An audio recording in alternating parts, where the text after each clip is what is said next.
Sobreviví. Todos los martes, solo en Discovery Channel.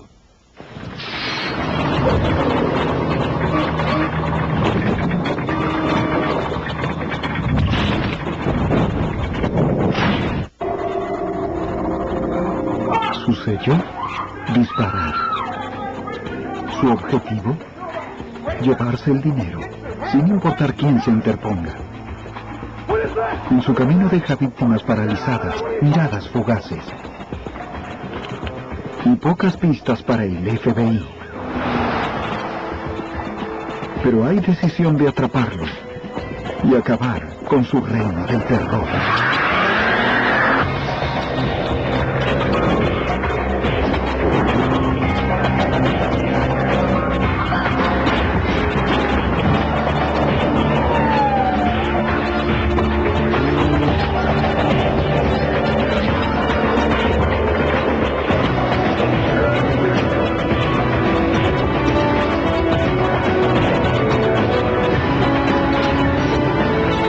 Los archivos del FBI.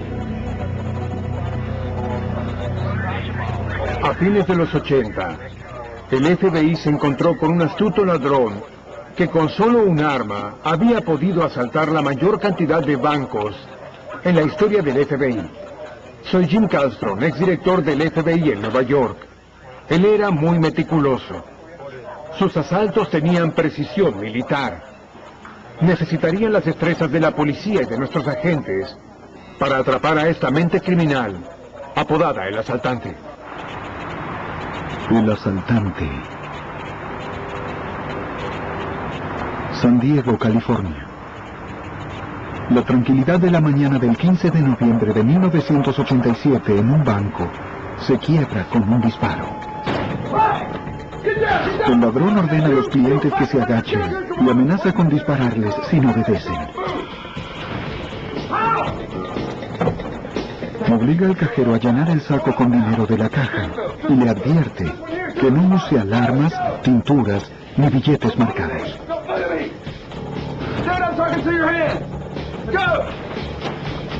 Para ahorrar tiempo, no va a la bóveda. Impacta duro y escapa rápido. Los empleados llaman enseguida a la policía. Pero aún con suerte, lleva varios segundos hablar con un operador. Y varios minutos más para que lleguen las unidades. Para ese entonces el ladrón ya no está. Las autoridades investigan en detalle la escena. A pesar de no llevar guantes, no tocó ninguna superficie, ni dejó huellas. El robo a bancos es un delito federal, por eso el caso llega a manos del FBI. Para el agente especial Jack Kelly, coordinador del área de robos a bancos, el caso adquiere prioridad. Este ladrón toma el banco en lugar de pasar una nota al cajero. Es un caso extraño que representa a menos del 5% de los robos. Hasta en este tipo de robos, la mayoría no dispara dentro del banco. Así que se reducía todavía más el porcentaje de ladrones de este tipo para la época.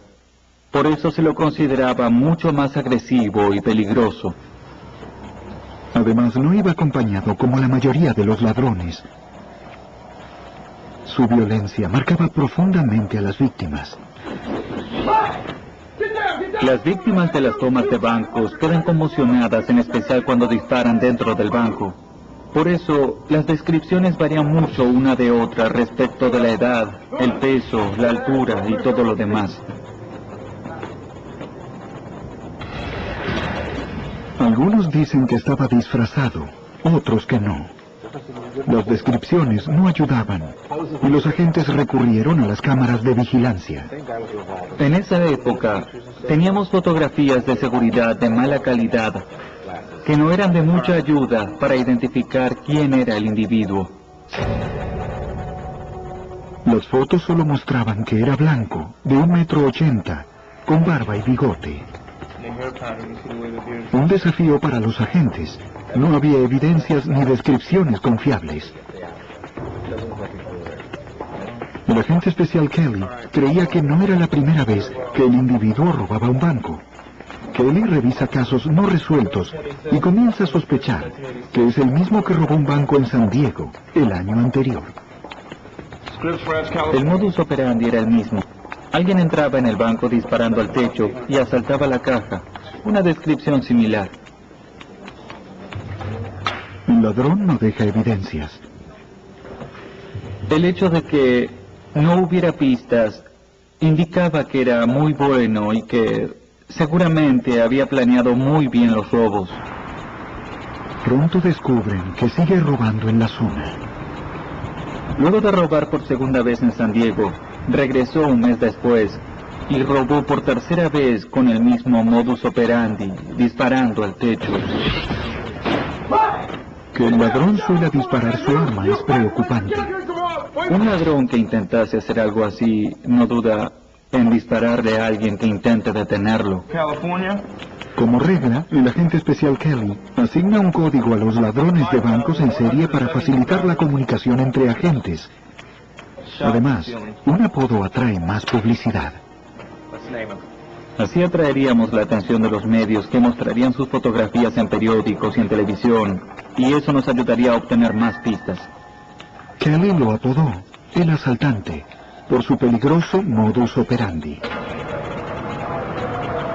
El 14 de diciembre de 1987, robó el cuarto banco en Mission Viejo, California, a 100 kilómetros al norte de San Diego.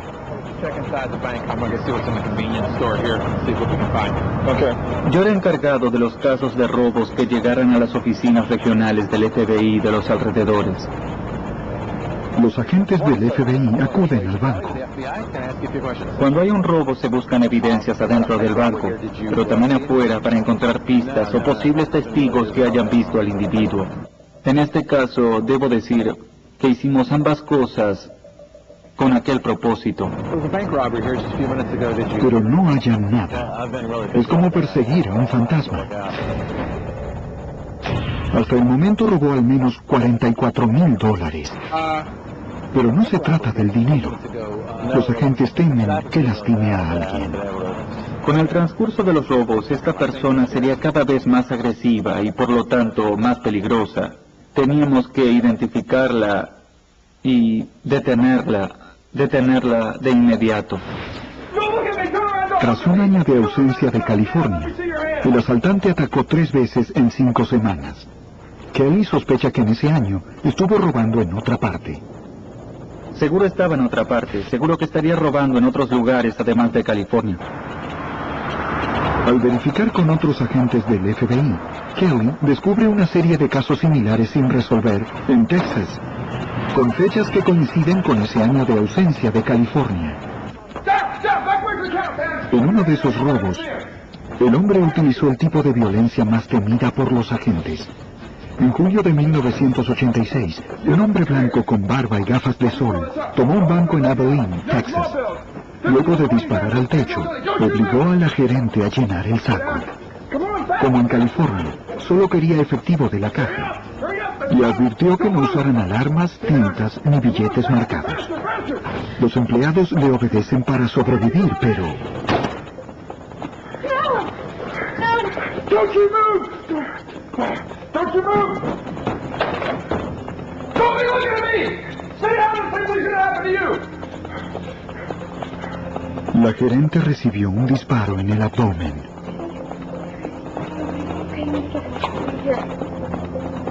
Go lock the door, go lock the door.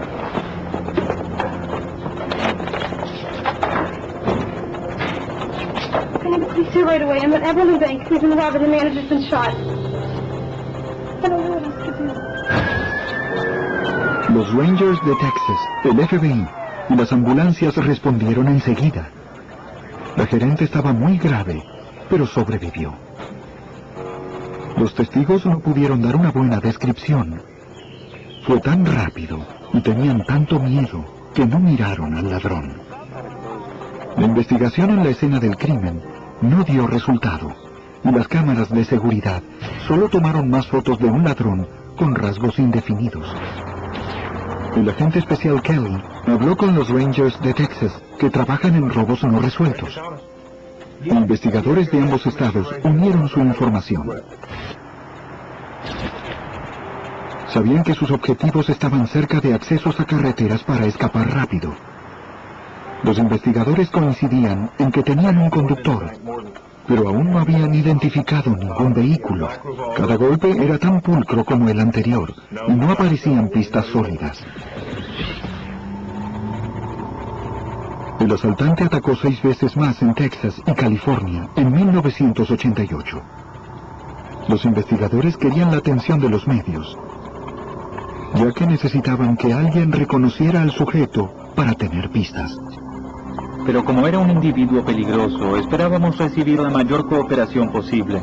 Los periódicos locales publicaron fotografías del individuo, y también los canales locales de televisión. Con tal cobertura, su caso ya era famoso. Su carrera contaba con 14 robos a bancos en 3 años. Todos perfectamente planeados y ejecutados. El asaltante estaba decidido a romper marcas en el FBI. Para 1988, el asaltante había robado por lo menos 14 bancos en Texas y California. Agente especial Jack Kelly Planeaba todo tan bien que no dejaba rastros en su camino. pero sí dejaba balas en los techos. Si los forenses podían encontrar marcas de estriado en las balas, ingresarlas en las bases de datos de balística, y el arma se había utilizado en otros ataques, podría llevar a la identidad del criminal. Pero eran muchas suposiciones.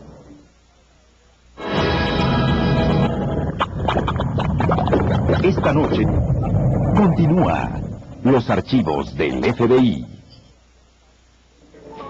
Los expertos en balística determinaron que las balas venían de un revólver calibre 38, pero no podían rastrear las características del estriado. Las balas que encontramos estaban muy dañadas y no servían entonces para la identificación del estriado. Su robo número 17 fue en los alrededores de la ciudad universitaria de San Diego. De nuevo, no quedaron evidencias en el banco, pero afuera hallaron signos de cuán meticuloso era.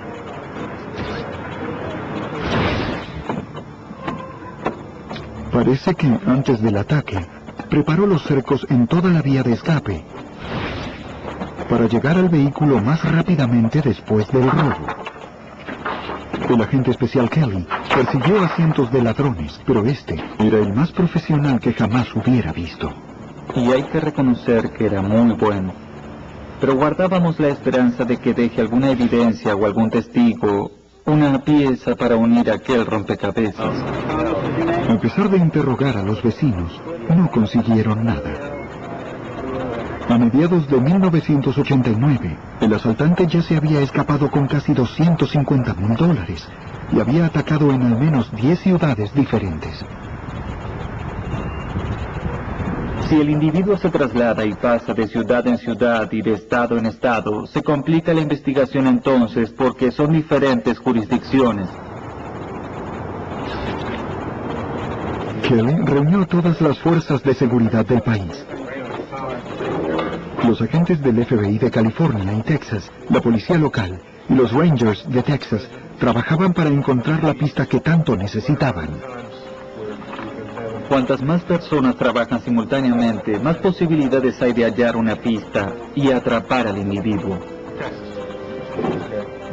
Al actuar como profesional, los agentes sospechaban que tal vez tenía antecedentes por robo. Una pista era buscar individuos que hubieran salido de prisión recientemente y retomado sus viejos hábitos. Se investigó a los ladrones liberados de prisión en 1986, cuando comenzó la carrera del asaltante. Pero fue en vano. Nadie lo reconocía. En las fotos de seguridad era difícil determinar cómo era. Y el cabello y el bigote no parecían reales, eran de un color muy oscuro. El grupo de trabajo coincide en que lleva disfraces elaborados como pelucas, bigotes y hasta maquillaje para cambiar su tez. Cuando descubrimos que se disfrazaba, llevamos las fotos a tiendas de disfraces.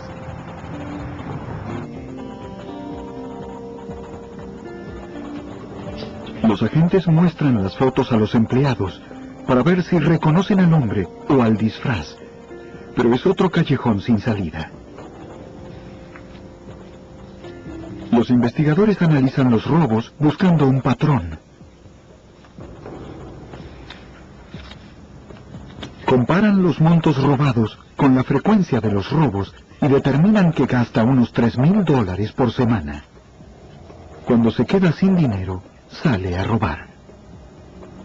No descubrimos un patrón, pero sí sabíamos que luego de un periodo necesitaría cierta cantidad de dinero. También notaron que por lo general robaba los lunes o viernes y a menudo en diferentes sucursales del mismo banco. Hay cientos de sucursales en el área donde robaba.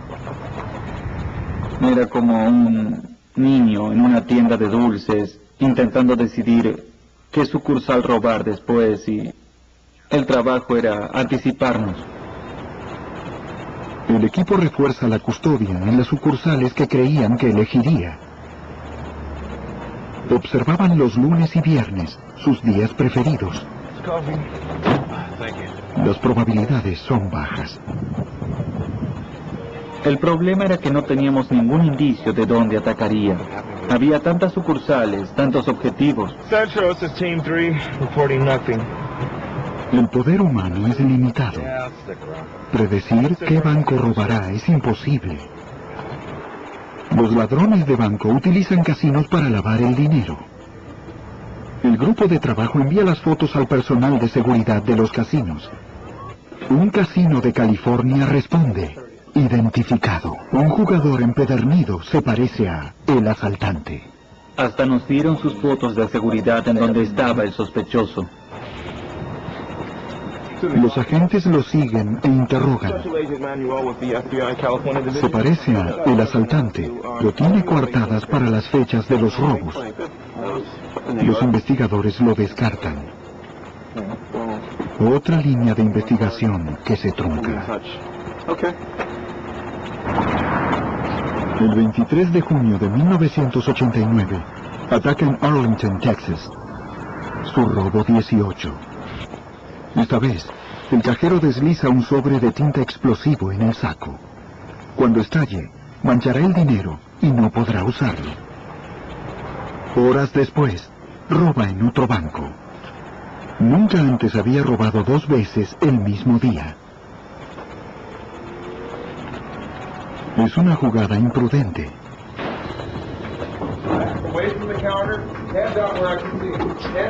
Los agentes temen que se desespere. El agente especial Kelly teme que en breve alguien resulte herido.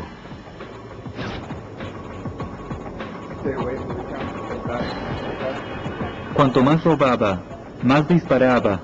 Incluso la vez que le disparó al cajero de Texas. Las fuerzas estaban preocupadas porque era probable que este individuo finalmente matara a alguien. Gracias a las fotos, la fuerza determina que seguramente llevaba una Smith & Wesson calibre 38, un arma común en la policía. También notan que colocaba el dedo índice al costado del arma, como hacen los oficiales. Cabe la posibilidad de que el asaltante sea policía. Incluso si no fuera policía, sabe cómo opera la policía. Los investigadores sospechan que sigue a la policía local para ver sus rutas de patrullaje y elige los objetivos lejos de estas rutas para demorar el tiempo de respuesta de la policía. Los investigadores se benefician con la cobertura de los medios. Saben que probablemente algún ciudadano los ayudará. Un testigo ofrece una pista interesante. Tras la toma en Mission Viejo, en 1989, un vecino del banco vio a un hombre subir a la cajuela de un vehículo que salió a alta velocidad. El vehículo era rojo, de 4 puertas y con matrícula de California, pero el hombre no vio al conductor ni al número de matrícula. Los agentes verifican muchos vehículos con esa descripción en California, pero hay cientos. Llevaría meses rastrearlo. Pero esto confirma una sospecha. Cuando supimos que se escondía en la cajuela de un vehículo, fue evidente que tenía un cómplice. El 30 de marzo de 1990, el asaltante roba el mismo banco en Texas que el año anterior. Para los investigadores, eso significa que es más audaz y que no teme a que lo reconozcan. A fines de 1990, las fuerzas recopilaron un total de 27 robos que arrojaban una suma de casi $400,000, todos sin dejar una sola huella. Era muy cuidadoso al saltar los mostradores sin tocar nada. Hasta para salir empujaba las puertas con los codos o la cadera. De algún modo, los agentes deben entrar en el mundo del asaltante. Llevan el caso a un especialista en perfiles de conducta de la Academia del FBI en Quantico, Virginia. No nos daría el nombre del sujeto, pero sí nos ayudaría a saber más sobre su personalidad. Al estudiar los detalles de cada robo, el especialista en perfiles de conducta da indicios sobre la personalidad del asaltante. Los criminales casi siempre comienzan en su zona de residencia. Por ello, el perfilador sospecha que el criminal es de Texas, donde fueron los primeros robos. Su nivel de precisión indica que quizá tenga entrenamiento militar. Dado que pasó tanto tiempo sin que lo delaten, el especialista en perfiles de conducta sospecha que solo tiene un cómplice muy leal. Y por experiencia con este tipo de ladrones, cree que se violentará más a medida que continúen los robos. Seguramente preferiría un tiroteo a entregarse. Este individuo saldría disparando del banco o hasta tomaría rehenes para escapar si lo acorralaban. En abril de 1991, amplía su campo de acción. Llega a un banco al norte de California, en San José, donde roba $15,000. Sargento detective de San José, Jack Baxter. Nunca hubo un testigo que viera dónde fue, qué tipo de vehículo tenía, si tenía cómplices. No sabíamos nada. Esta vez deja una pista. Encuentran una huella de parte de su palma en la caja.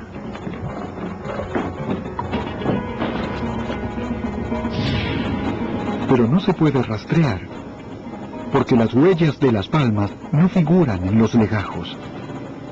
Todo está como al principio. 2 meses después, ataca un banco en Bellevue, Washington, cerca de Seattle. Amplía más su campo de acción.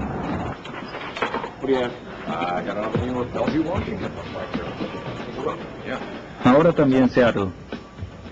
En ese entonces supimos que ampliaba sus horizontes a otros estados. Este era uno de los ladrones más activos y uno de los que más se había dispersado en la historia moderna del FBI. En 1991, vencido el plazo de prescripción de los 5 años por sus primeros robos, ya no podrán acusarlo de estos. Los agentes corren contra el reloj. Era un ladrón de bancos violento, que había atacado en varios estados, que tuvo mucho éxito, robaba cada 6 o 8 semanas, y nadie sabía quién, ni tampoco de dónde era. En agosto, el asaltante robó un banco en Altos, California. Su botín ascendía a $474,457. Los investigadores hallan una prueba concreta, un bigote falso. Es la primera evidencia física que tienen. Pero a la vez, Un análisis de ADN consumiría dinero y tiempo, y no tienen un perfil del criminal para compararlo. Desgraciadamente, como evidencia, no tenía más valor que la confirmación de que estaba disfrazado en los robos. A fines de 1991, los investigadores relacionan a el asaltante con 33 robos armados en 18 ciudades. Y no tenían nada. Necesitaban una pista. Y pronto.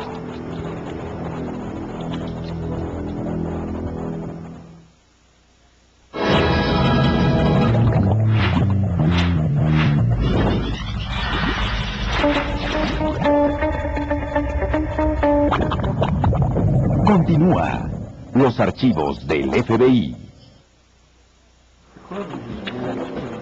Para investigar la serie de robos a bancos más larga de la historia del FBI, los agentes solo tienen fotos borrosas de alguien apodado el asaltante. En ella se notaba algo debajo de la camisa. Aquí el agente especial del FBI, Jack Kelly. Al principio pensamos que era protección antibalas, pero mirando de cerca, cubría la parte baja del abdomen y también la espalda. Podría ser una faja ortopédica que indicaría problemas de espalda. Pero los problemas no se notaban en su habilidad para saltar mostradores, bien podría utilizarla como ayuda.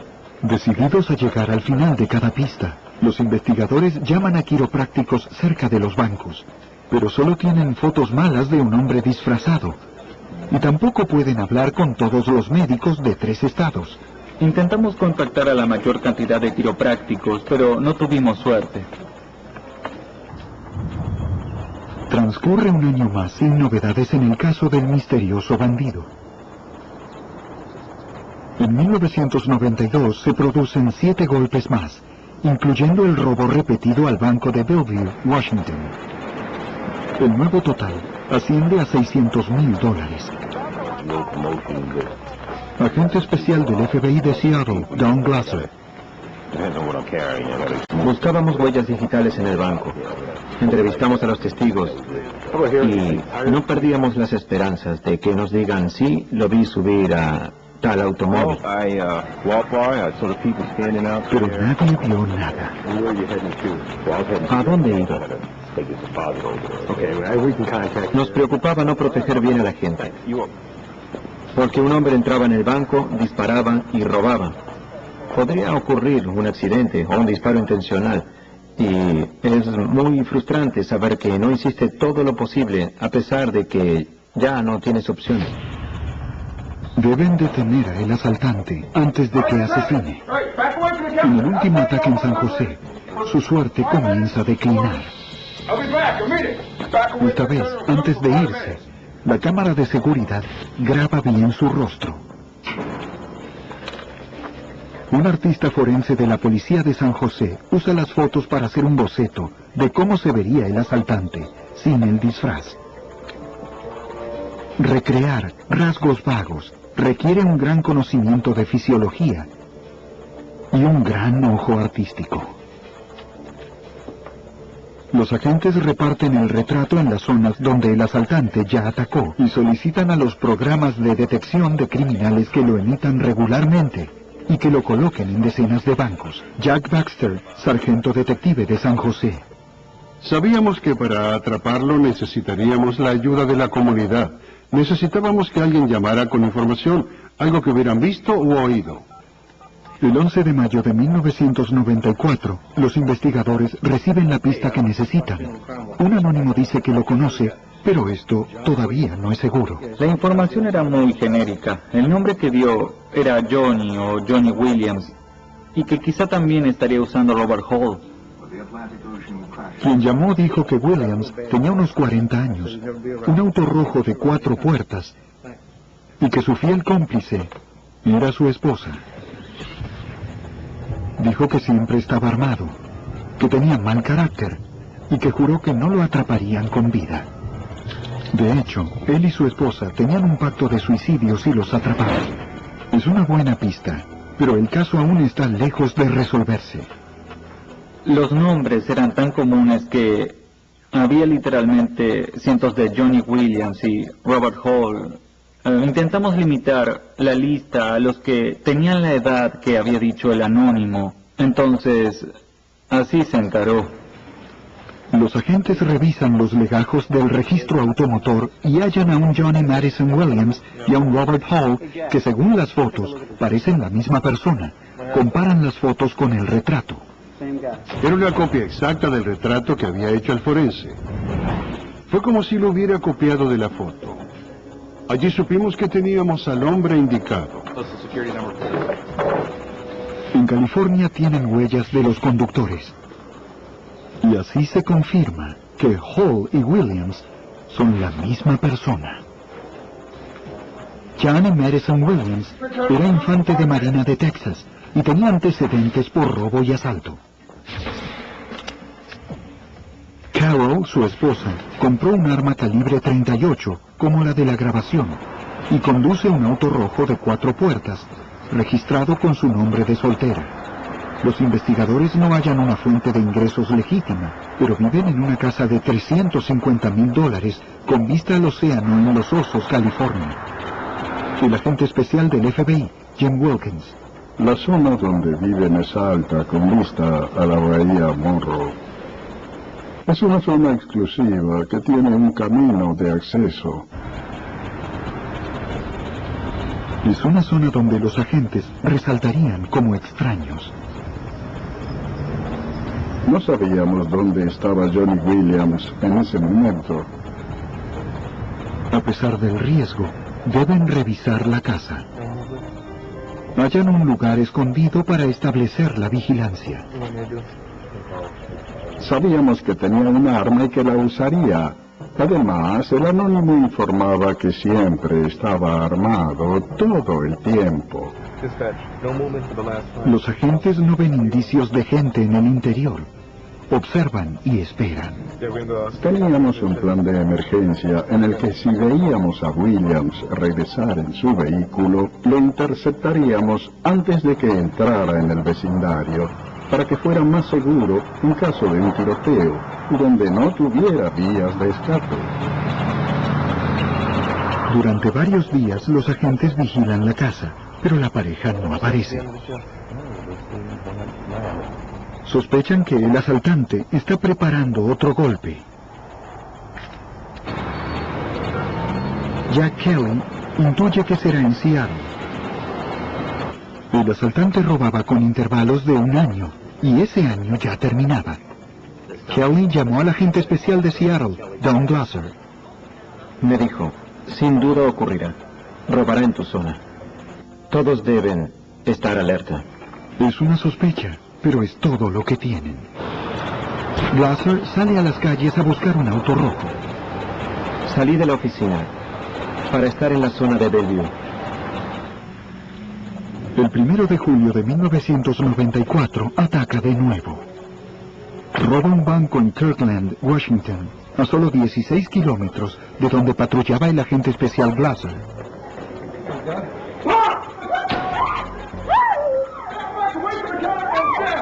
Después del disparo tradicional, le ordena al cajero que llene el saco de efectivo.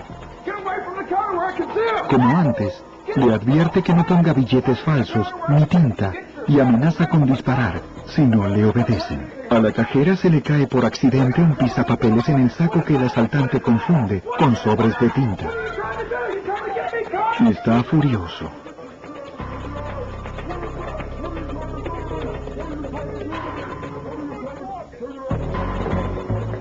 El 1 de julio de 1994 comete su robo número 48. Asustada, la cajera enfurece al ladrón.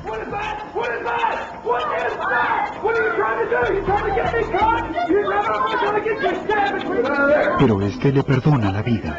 El ladrón escapa sin disparar y desaparece antes de que la policía y el FBI respondan. Los investigadores se enteran del robo. La sospecha del agente especial Jack Kelly sobre Seattle era acertada. En ese momento sabíamos dónde estaba, al menos en las cercanías, en el área de Seattle. Kelly pide a las empresas de tarjetas de crédito de Williams que lo llamen si las utilizaba. Justo después del robo de Kirtland, el plan funciona. Tuve la suerte de recibir el llamado de una empresa de tarjetas de crédito diciendo que acababa de hacer una transacción en un hotel de Washington. El agente especial Don Glasser va al hotel. Estaba realmente entusiasmado. Teníamos información real. Cuando llegué al estacionamiento, vi el auto rojo y me acerqué a mirar.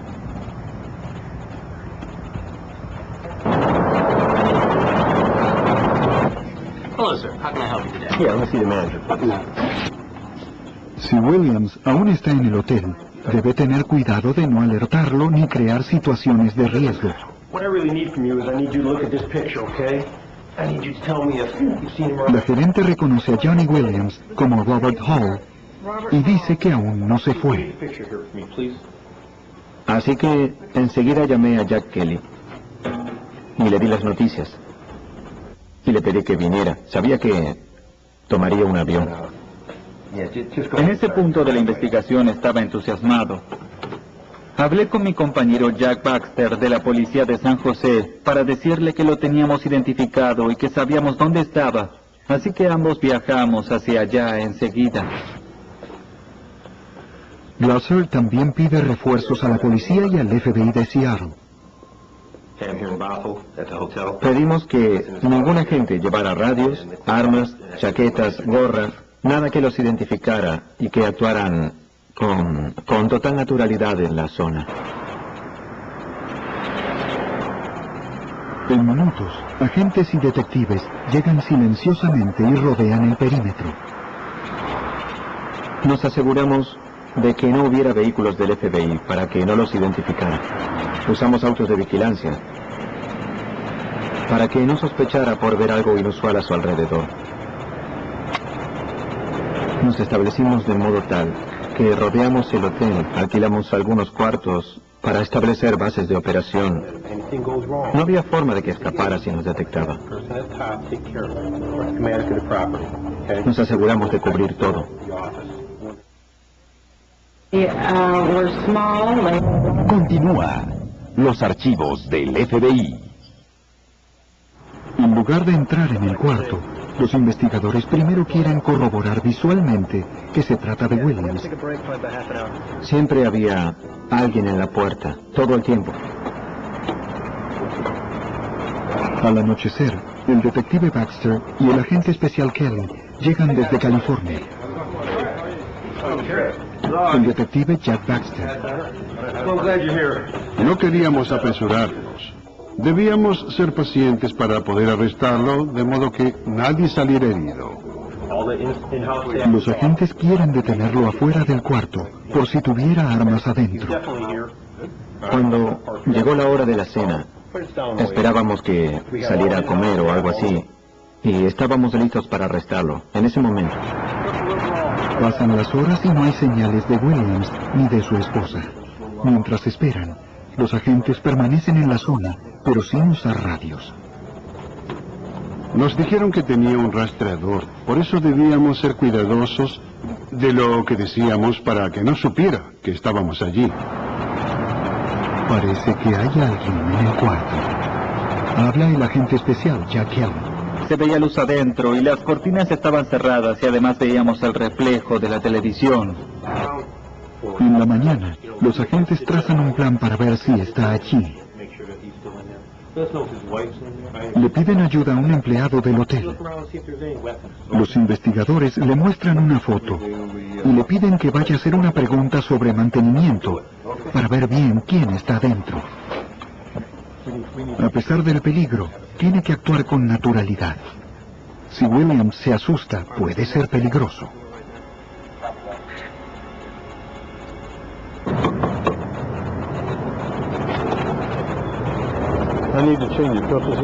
Cuando se abre la puerta, el empleado pregunta en qué momento podría cambiar el filtro de aire.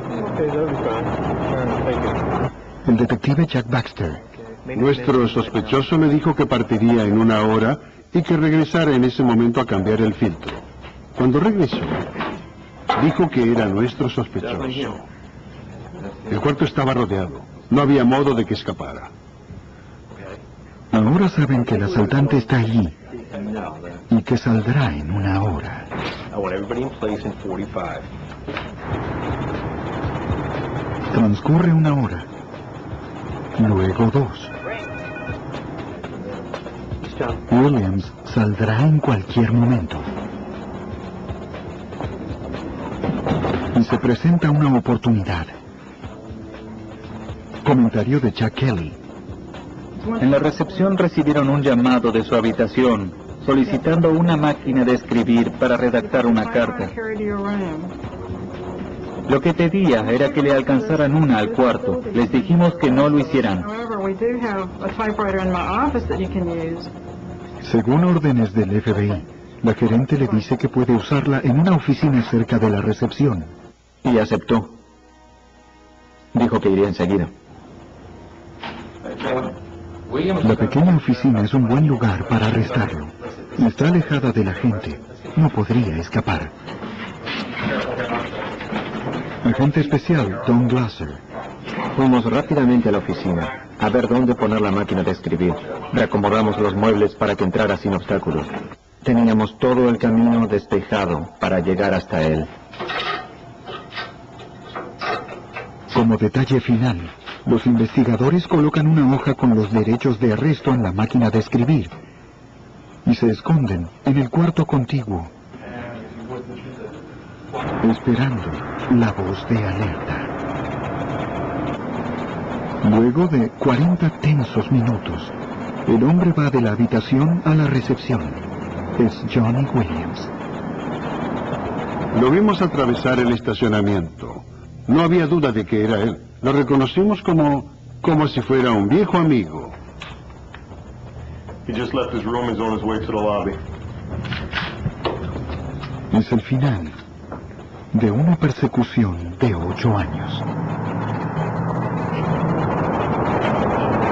Cuando llegó a la recepción, le mostraron dónde estaba la oficina. Mr. Williams, the officer's right.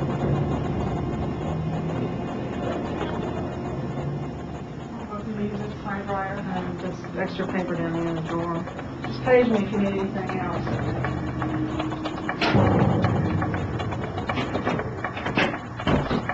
Williams está rodeado. No podría escapar. Los agentes saben que es peligroso y esperan lo peor.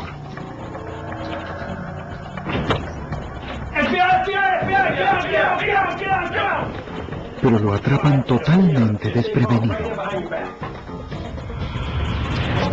Los agentes lo arrestan sin que se resista.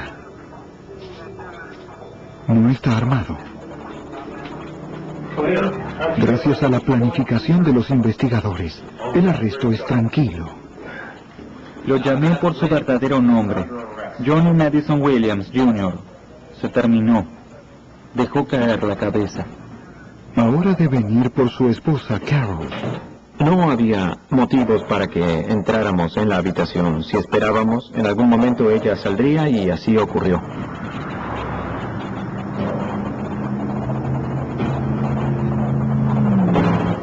Hello. He's on the move right now.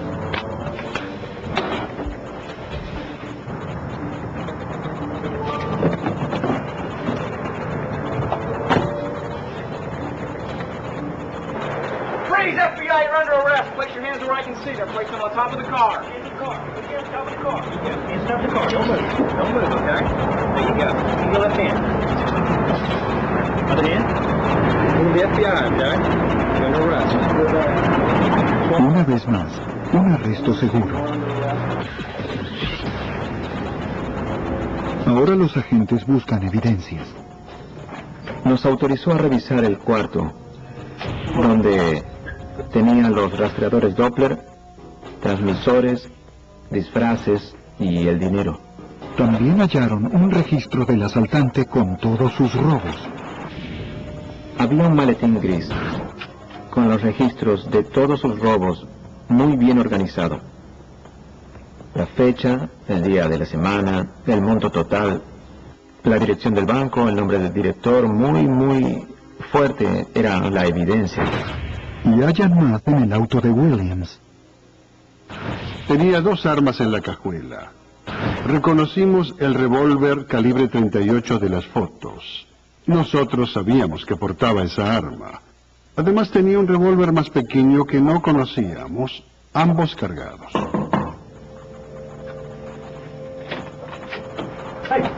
Los investigadores separan a Williams y a su esposa mientras esperan el traslado a la oficina del FBI. Williams acepta hablar. Lo acusábamos de 48 robos. Y cuando lo interrogué me preguntó, ¿cuántos contaron antes? Yo le dije, ¿cuántos crees, John? Y me dijo, no me estarían arrestando ni sabrían mi nombre si no tuvieran registrado los 56 robos. Williams da detalles de los 48 robos que el FBI conocía, más otros 8 que no. El interrogatorio duró 12 horas y yo escribía continuamente. Me dieron calambres al final del día por toda la información que nos daba. Johnny Madison Williams planeaba bien su trabajo, trazando complicados planes de escape. Dijo que llevaba una faja ortopédica por un accidente de auto y que visitó a quiroprácticos, pero no a los que visitaron los investigadores. Sabiendo que rastrearían sus disfraces, compró varios en Dallas antes de empezar a robar. Admitió haber estudiado las rutas de la policía y los códigos de radio. La suma de su trabajo llegó casi a $1 millón en efectivo, hasta que lo detuvieron. Pero no fueron solamente los oficiales y agentes quienes trabajaron. Muchas veces, la ayuda de los ciudadanos nos lleva al arresto y a un final exitoso. Y creo que ahora es más importante que nunca con la amenaza del terrorismo. Muy importante. Carol Williams fue declarada culpable y recibió 20 años de prisión. Su marido, Johnny Madison Williams, apodado el asaltante, también fue declarado culpable de 27 robos que aún no habían prescripto. Su sentencia, 92 años de prisión. Su reinado había terminado.